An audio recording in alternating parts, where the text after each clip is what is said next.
in the afternoon. Chance of precipitation 50%. Friday night, mostly cloudy. A 20% chance of light rain and light snow through around midnight. Lows in the lower 30s. Set.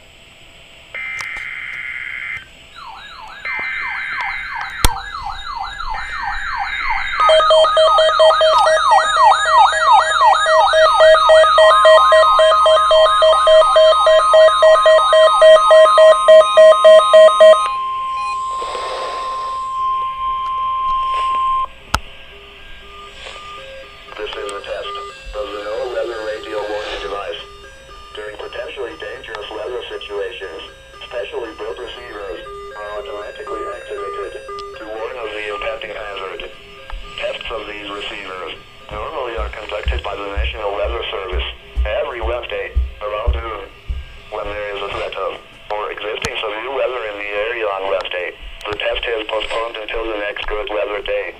The warning alarm transmitted over the center of radio stations in southern Wisconsin will normally be activated for watches and warnings that affect the following Wisconsin counties: Richland, Vernon, Adams, Juneau, Marquette, Waushara, Winnebago, Calumet, Manitowoc, Sauk, Columbia, Green Lake, Fond du Lac, Sheboygan, Dodge, Washington, Ozaukee, Iowa, Dane, Jefferson, Waukesha, Milwaukee, Lafayette, Greene, Rock, Walworth, Racine, and Kenosha, and the following Illinois counties: Stevenson, Boone, Winnebago, McHenry, and Lake, and all adjacent coastal waters of Lake Michigan.